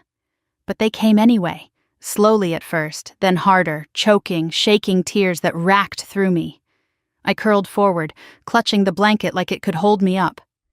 When the tears finally slowed, I wiped my face and forced myself to breathe steadily. I needed sleep, but every time I closed my eyes, I saw the look on Anna's face. Not the hateful one, the other one. The flash of fear when she realized her world was coming apart. It haunted me. I moved to my desk and opened my laptop. The message from Agent Hale was waiting. "Anna is safely in custody. She requested a lawyer. Interrogation will occur Monday morning. Thank you for your courage today. We will update you soon." I stared at the message for a long time. Courage. I didn't feel brave. I felt tired, exhausted, and more alone than I had ever felt. But there was one thing left to do tonight. One thing I had been avoiding. One thing my grandfather left for me alone. I reached for the black flash drive, the one Jack Harmon had given me at the cafe, the one with my grandfather's initials, the one containing a message he had recorded that no one else was meant to hear. I plugged it into the laptop. My hand hovered over the audio file. "Not yet," I whispered to myself, but I knew there was no turning back. I clicked play. Static crackled softly, then cleared, and then his voice. "My sweet girl, if you're listening to this, I'm already gone." I closed my eyes, pressing a hand to my mouth as fresh tears pooled. I wanted to wait until I could speak to you in person, but the truth is, I didn't want my illness to rob you of clarity. I needed you to hear this when you were strong enough to carry it. His breathing was labored. I pictured him in his recliner, blanket over his lap, medical equipment humming behind him. I pictured him holding the recorder with trembling hands. "Emily, you were always the one who tried to do the right thing, even when it cost you. And people mistook your kindness for weakness. But kindness is a strength, sweetheart, one most people don't have." I swallowed hard, tears sliding silently down my cheeks. I know the truth about Anna broke your heart. It broke mine, too. I watched her spiral. I watched the bitterness grow. I watched her turn every insecurity into blame she aimed outward. But what she did to you, and to those people, wasn't your fault. None of it was. He paused, voice wavering. I'm sorry your parents didn't protect you. They thought they were helping her, but they hurt you. Deeply. I'm sorry I couldn't fix that while I was here. My chest tightened painfully. But I want you to know something. You are not alone. You never were. And the moment you stepped into my office, I knew you would finish this. I knew you would be brave enough to face what they could not. He coughed, long and weak. You're going to rebuild your life now, without shame, without doubt, without the lies that tried to define you, and someday, you're going to help people the way you always wanted to. Because your heart is good, Emily, and the world needs good hearts. I covered my mouth, sobbing quietly. His voice softened even more. I love you, more than you will ever know. And I'm proud of you. I'm proud of every piece of who you are. Please remember that on the days you feel broken. Another pause. Tell the truth. Protect the innocent. And forgive yourself for trusting the wrong people. That's not a flaw. That's your greatest strength. The recording clicked off. I put my head down on the desk and cried harder than I had cried in years. Not because of grief, but because for the first time since he died, I didn't feel abandoned. He had left me exactly what I needed: his voice, his faith, his love. When the tears finally quieted, I played the message again, and again. Each time it steadied me a little more. Eventually, I closed the laptop and sat in the silence, breathing through the ache in my chest until it softened. The next morning, I woke with swollen eyes and a heavy heart, but a strange clarity settled over me like fresh air after a storm. I showered, dressed in a thick sweater and jeans, and drove to a small bakery I used to frequent with my grandfather on Sunday mornings. The bell above the door jingled. Warm light and the smell of cinnamon surrounded me. The owner, Mrs. Talbot, looked up from behind the counter. "Emily Carter," she said, smiling gently. "Haven't seen you in a while, sweetheart." I tried to smile back. "It's been a hard week." She nodded knowingly, her expression soft. "Sit down. I'll bring you something warm." As she set a plate of fresh pastries in front of me, another thought struck me hard enough to halt my breath. The victims. I had faced Anna. I had exposed the truth. But the people she stole from, the people whose faces had stared back at me from the USB, deserved more than numbers in a file. They deserved apologies, answers, acknowledgement, justice. My grandfather had left me the roadmap. It was time to follow it. I spent the next 2 hours mapping out each victim's address, family connections, and preferred means of communication. I wrote down what I needed to tell them and what paperwork I needed to provide. I printed copies of the relevant documents. By noon, I had 6 folders prepared, one for each person Anna had hurt, and I knew exactly where I needed to go first. I drove to a quiet cul-de-sac on the outskirts of the city. A small, white, single-story home sat at the end with a ramp leading up to the front door. The garden was neat. The wind chime on the porch tinkled softly. Walter Briggs. I walked up the ramp with my folder in hand. My heart pounded, but I didn't turn back. I knocked twice.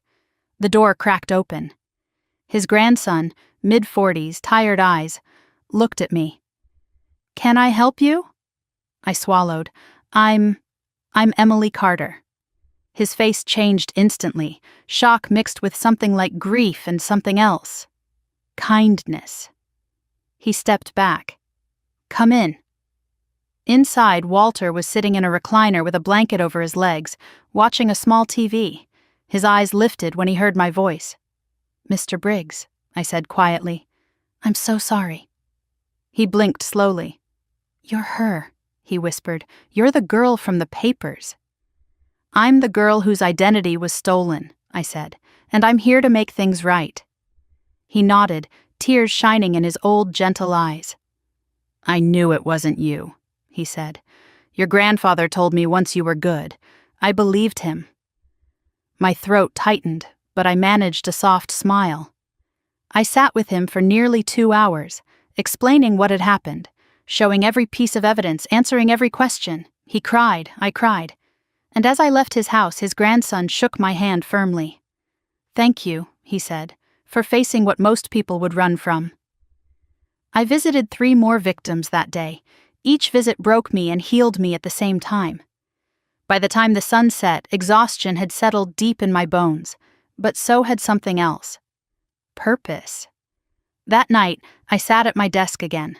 I looked at the flash drive, the victims' files, the recording, and my grandfather's handwriting on the envelope. I whispered, "I'll finish this, I promise." Because justice wasn't only about exposing the truth. It was about restoring what could be restored, healing what could be healed, protecting those who had been hurt. That was the legacy my grandfather left me. And I would carry it forward, no matter how long it took. The sentencing hearing took place on a gray Thursday morning, the kind where the clouds pressed low against the city skyline, and everything felt heavier than it should have. I parked in the municipal garage across from the federal courthouse and sat motionless for several minutes, staring at the concrete wall in front of me as my breath fogged the interior of the car. I had told myself I was ready for this day, but the truth was more complicated. You can prepare for justice. You can't fully prepare for witnessing the consequences land on blood. I finally stepped out of the car and crossed the street. The federal building's glass doors reflected my face back at me, tired, pale, older somehow. Trauma has a way of aging a person faster than time. A security guard directed me through the metal detector with a polite nod, and I followed the signs upstairs to courtroom 3. Inside, everything smelled like varnished wood and paper. Rows of benches stretched across the room, half filled with people whispering in low tones. At the front, under the seal of the United States, sat Judge Eleanor Whitcomb, a woman I knew only by reputation. Sharp, seasoned, unflinching, the kind of judge who saw straight through excuses and pretty lies. I noticed Anna's attorney, a man in an expensive gray suit, flipping through notes at the defense table. Anna sat beside him. I hadn't seen her since the night of her arrest. She looked smaller somehow, her posture curled inward, hair pulled back too tightly, the orange jumpsuit a stark contrast against the room's polished wood. She didn't look at me, not once. Her eyes stayed fixed on the table in front of her, lashes fluttering in the fluorescent light. I took a seat in the second row, clutching the folder of impact statements the victims had entrusted me with. One by one, they had asked me to speak for them, and I had promised I would. They deserved a voice in the room where the truth would be carved into law. Agent Marcus Hale entered a few minutes later and gave me a small nod before taking his place near the prosecution's team. He looked steady, prepared. His presence grounded me more than I expected. A bailiff called the court to order. Everyone rose. The judge took her seat, adjusted her glasses, and opened a thick file. "United States v. Anna Carter," she said. "We are here for sentencing." My heart pounded so hard I felt it in my throat. The prosecutor began, detailing the charges: identity theft, wire fraud, elder financial exploitation, falsification of federal documents, interstate financial crimes. His voice was calm, controlled, factual. But then he described the victims: Walter Briggs, Diane Holloway, Henry Loomis, the Morris couple, Sophia Delgado, Eleanor Myers, and something in his tone softened. "These individuals were targeted because of their age," he said, "because they trusted an advisor recommended by someone they believed was honorable, and because the defendant counted on their vulnerability." Anna stared straight ahead, no expression on her face. The prosecutor continued, laying out the timeline my grandfather had built: the forged contracts, the shell companies in Arizona and New Mexico, the fraudulent transfers, the manipulated digital trail.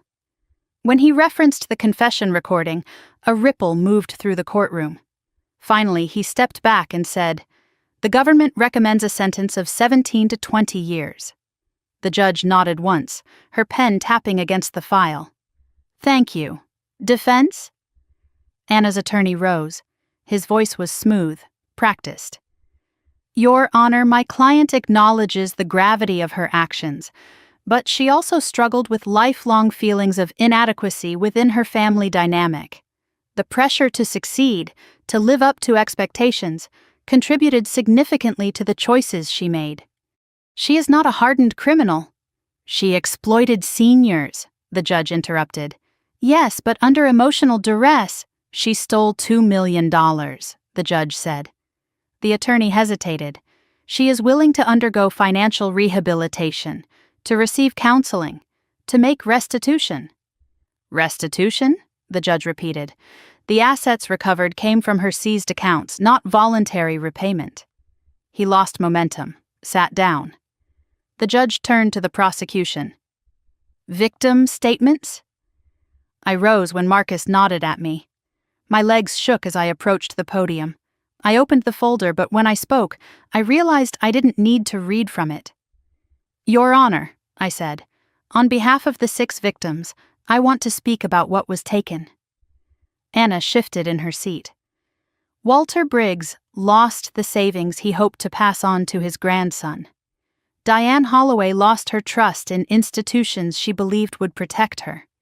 Henry Loomis lost his independence for months because he couldn't afford the home assistance he needed. The Morris couple nearly lost their home. Sofia Delgado suffered panic attacks every night for weeks, fearing she'd end up destitute. And Eleanor Myers... My voice trembled. I steadied myself. She died believing I had betrayed her. The judge's expression softened. These weren't numbers, I continued. These were lives. These were elderly men and women who trusted the Carter family name. They trusted my grandfather. They trusted me. And their trust was stolen. I took a breath. And beyond that, my sister used my identity. She destroyed my credit, my reputation, my career. She let me believe I was failing. She let my family believe I was irresponsible. She let me carry a shame that belonged to her. The room was silent. I don't want vengeance, I said. I want accountability. I want the truth to matter, and I want every person she hurt to know they were not forgotten. I stepped back, hands trembling. The judge nodded gently. Thank you, Miss Carter. When the judge addressed Anna, the entire room leaned in. Ms. Carter, she said, you did not merely break laws. You broke trust. You exploited the vulnerable. You weaponized your own sister's identity. Your actions were deliberate, calculated, and sustained over years. The court finds no justification that minimizes these facts. Anna stared at the floor. Do you have anything to say before sentencing? Anna's attorney tapped her arm. For a long moment she didn't move. Then she stood. Her voice was small, thin, barely audible. I'm sorry, she whispered. I don't know why I did it. It wasn't enough, not for the victims, not for me. But it was the most she had ever acknowledged. The judge looked unmoved. I sentence you, she said, to 18 years in federal prison, followed by 5 years of supervised release. You are ordered to repay restitution totaling $1.3 million, in addition to assets already seized. The room remained still. Anna's knees buckled. The bailiff caught her before she fell. Dad gasped softly. Mom let out a broken sob behind me. I didn't turn around. As the bailiffs escorted Anna away, she looked at me for the first time. Her eyes were wild with fear, anger, disbelief. Then she was gone, swallowed by the hallway. The courtroom gradually emptied. Only Marcus remained beside me. You did well, he said. Your grandfather would be proud. I nodded, unable to speak past the lump in my throat. Outside the courthouse, the wind was icy. It sliced through my coat, but it also felt cleansing somehow, like the first breath after surfacing from deep water. My phone buzzed. A message from the financial attorney overseeing restitution. Funds recovered. Remaining amount covered by your grandfather's estate. All 6 victims will be compensated. I exhaled shakily. He had planned everything. Even in death, he had made sure justice could be carried through. I spent the next 2 weeks helping finalize paperwork, delivering restitution letters, and sitting with victims as they cried or held my hands or thanked me in quiet, trembling voices. Then one evening, while sorting through the final stack of documents in my apartment, I found another note from my grandfather, tucked between 2 folders I hadn't opened since the beginning. "Build something good, Emily, something that lasts." 5 words. 5 words that shifted everything. I sat there in the quiet, thinking about the office he'd left behind, about the elderly clients who trusted him, about the pain my sister had inflicted on them, and on me, and I knew exactly what I needed to do next. I went to the hardware store the next morning, bought paint, bought shelves, bought frames for photos. 3 days later, I reopened his office, not as a financial firm, not as a memorial, but as something new. A place dedicated to protecting seniors from fraud. A place dedicated to carrying on his fight. A place built from truth, not lies. On the first day, Walter Briggs and his grandson were the first to walk through the door. Walter hugged me. His grandson shook my hand. "Your grandfather would be proud," he said. And for the first time in months, I felt it. Not just the grief, not just the justice, but the beginning of healing. The beginning of something good. Something that would last. I stood in the doorway of my grandfather's rebuilt office, now the Carter Senior Protection Center, and let the late afternoon light spill across the newly painted walls. The place no longer smelled like neglect and dust. It smelled like warm pine, fresh paint, and something gentler, something like hope beginning to take root. The shelves held informational brochures on avoiding financial scams.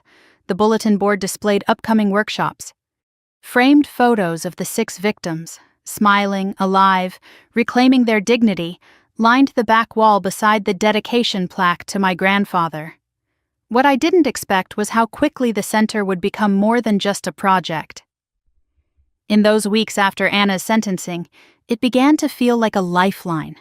Not only for the seniors who walked through the door looking for guidance, but for me too. Every day I unlocked this space. I felt like I was slowly stitching back the part of myself she had tried to tear apart. I was reorganizing the file cabinet when the bell above the door chimed softly. I straightened. Dad stood in the doorway. He hadn't called, hadn't texted, hadn't reached out since the day of the sentencing. Seeing him there, hands tucked awkwardly in his pockets, shoulders tense, made something in my stomach twist. "Emily," he said slowly, "do you have a moment?" I took a steady breath. "For a moment, yes." He nodded, stepping inside as if the floor might crumble under him. His eyes swept over the office, lingering on the framed photo of me shaking hands with Mr. Briggs at our reopening event. "You've done a lot here." "I had a model," I said quietly. "Grandpa built the foundation. I'm only continuing what he started." Dad swallowed tightly. "I know." He looked smaller than I remembered, or maybe I was just seeing him clearly for the first time. "I've been meaning to talk to you," he said. "Your mother and we're trying to make sense of everything." I crossed my arms, not unkindly, but firmly. "You protected Anna for years, Dad. You helped her hide what she was doing. You let me suffer for it." He flinched. "I know. Do you?" I asked softly. "Because I need you to understand exactly what you did. Not just in theory, in reality." His eyes lowered to the floor. "You believed Anna because you wanted to," I said. "You dismissed me because that was easier. You let her use my name, my future. You let her ruin my career. You let me carry shame that belonged to her. And you never once asked yourself if I deserved better." He blinked rapidly, and I realized he was fighting tears. "I failed you," he whispered. "I failed you in every way a father can fail a daughter." Something inside me softened. Not enough to forgive him, not yet, but enough to hear him.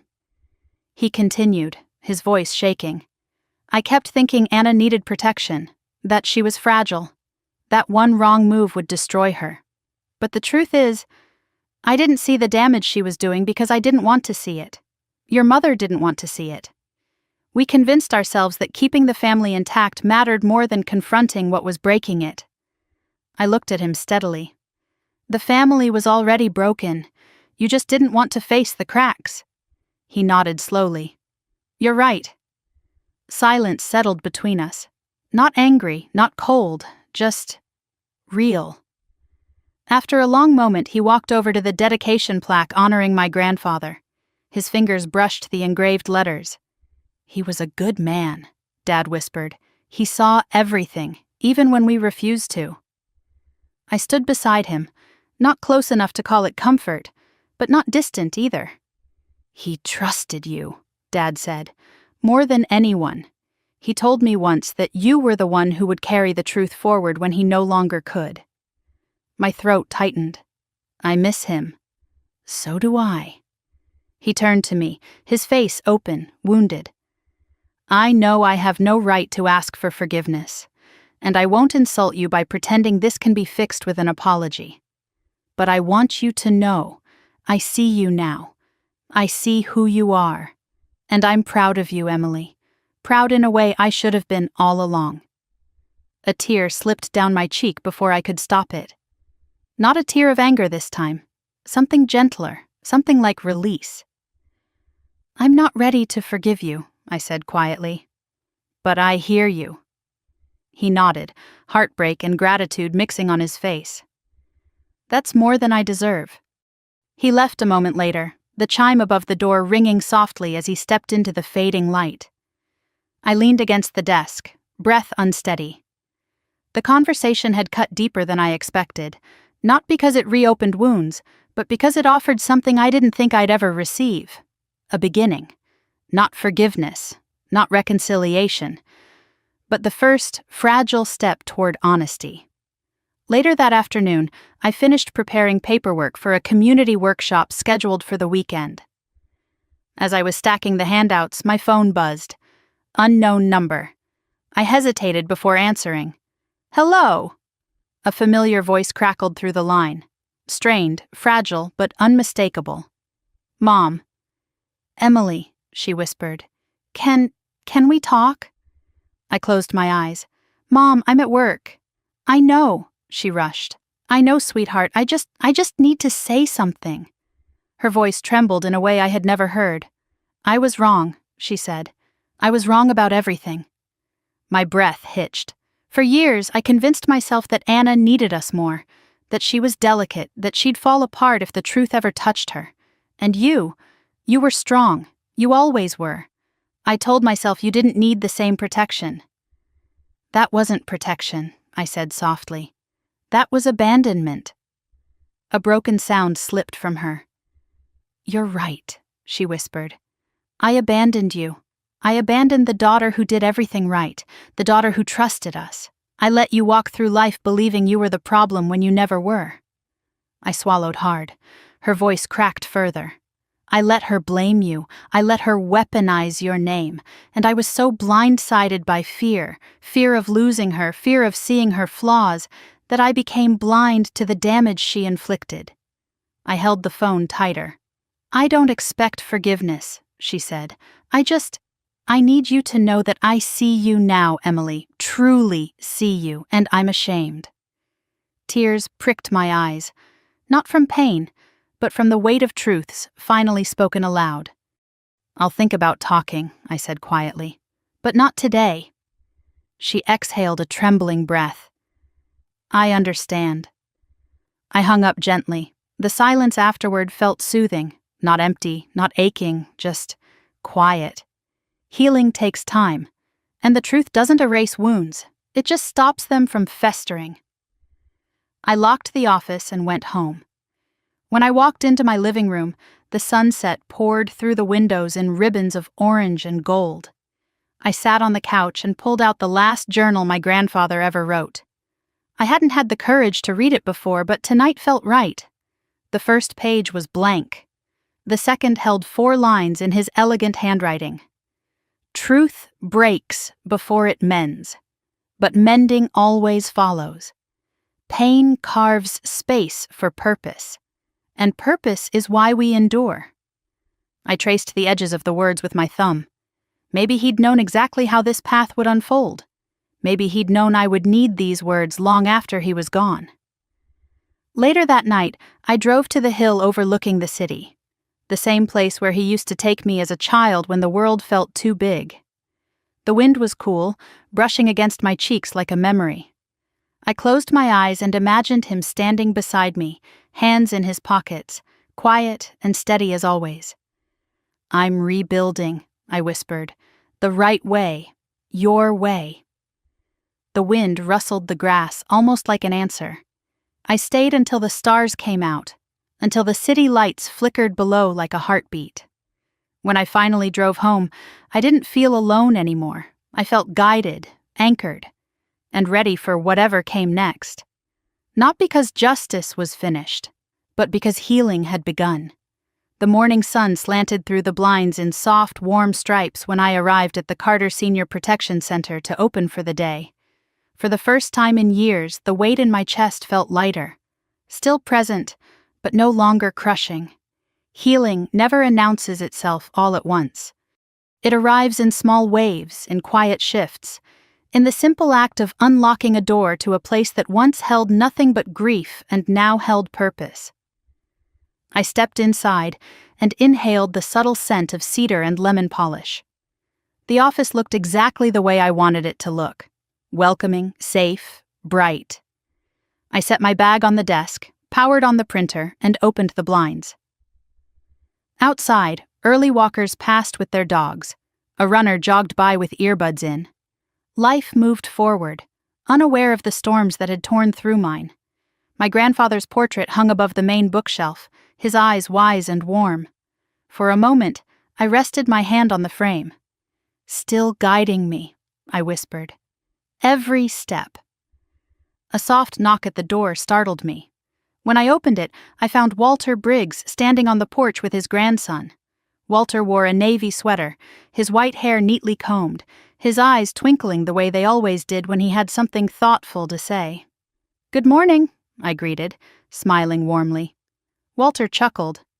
"We were in the neighborhood and thought we'd drop by to check on your progress." His grandson handed me a small paper bag. "Granddad made you his famous fudge. He said your grandfather always loved it." My throat tightened. "Thank you. That means more than you know."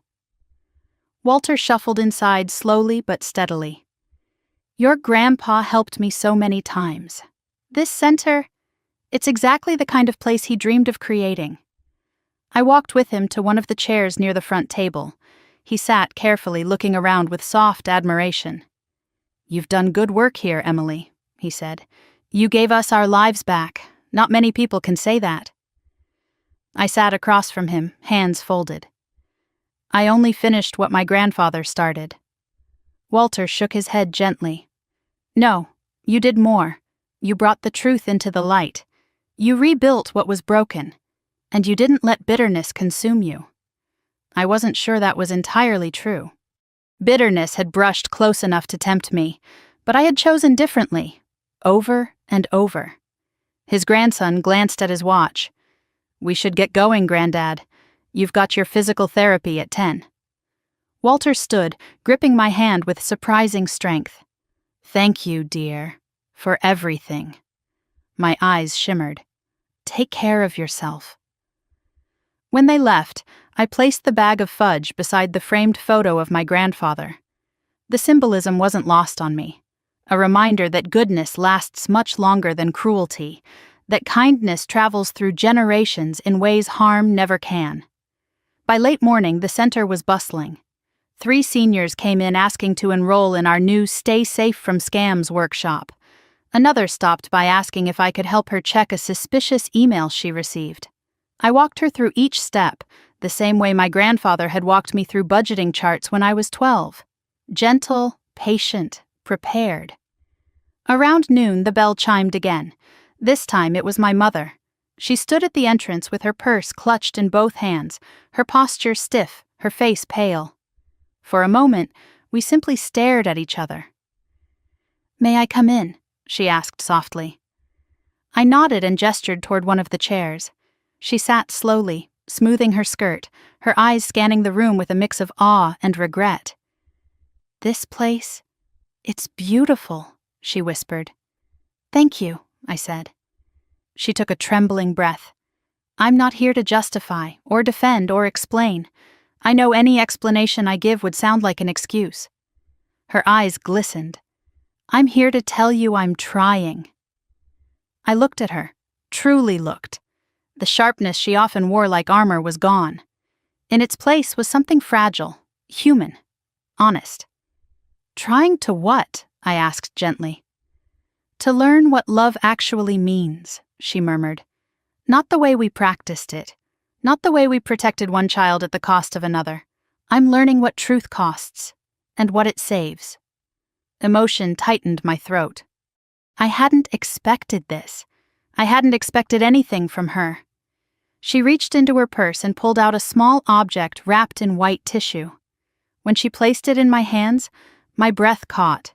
It was my grandmother's silver locket, the one she always said would be mine someday. "I should have given this to you years ago," Mom whispered, "but I didn't see you. Not really. I'm ashamed of that."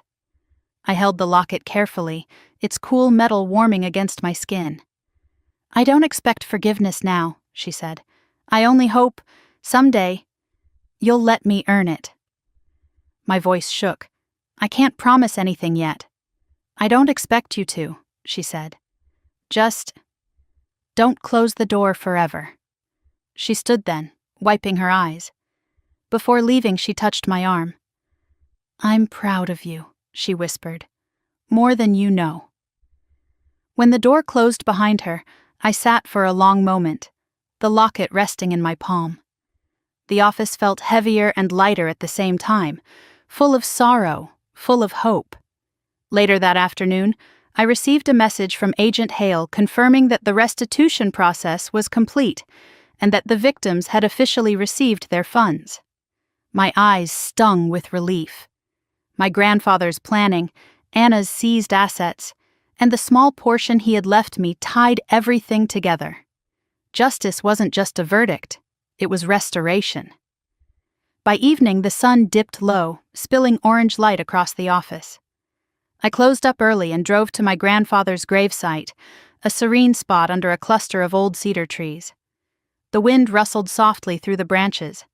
I knelt and placed the silver locket on the ground beside the headstone. "Your fight is finished," I whispered. "You can rest now." The air stirred, gentle and warm despite the cold. "I hope I made you proud." I stayed there until twilight settled blue across the cemetery, then stood, brushing off my knees. As I turned to leave, I glanced back one last time. There are moments in life that mark the end of a chapter. This was one of them. But endings don't always mean closure. Sometimes they mean beginning again. When I returned home, I lit a candle on my kitchen counter and brewed a cup of tea, the same chamomile blend my grandfather used to drink. I sat at the table, opened my journal, and wrote the final line of this chapter of my life. Truth hurt me, but it also freed me. A weight lifted from my chest. Later that night, as I curled under the blanket and listened to the soft hum of my home settling around me, I felt something I hadn't felt in a long time. Peace. Not perfect peace. Just the kind that comes when you know you fought for something that mattered, and that you honored someone who deserved more than silence. Before drifting to sleep, I whispered softly into the darkness, "Thank you, Grandpa. I'll carry this forward." And I knew I would. This story wasn't just about betrayal or justice. It was about rebuilding. It was about choosing truth when lies were easier. It was about reclaiming dignity, reclaiming purpose, reclaiming myself. And maybe, just maybe, someone out there needed to hear it too. If you're still listening, if you've stayed with me to the very end, then let me ask you this. Have you ever faced a truth that changed everything? A truth that hurt but ultimately made you stronger? Tell me in the comments. I read every single one. And if this story touched you, if it reminded you of your own journey or someone you love, don't forget to like the video, subscribe to the channel, and share it so others can find it too. Sometimes the stories we tell are exactly the stories someone else needs. And sometimes the hardest truths are the ones that finally set us free.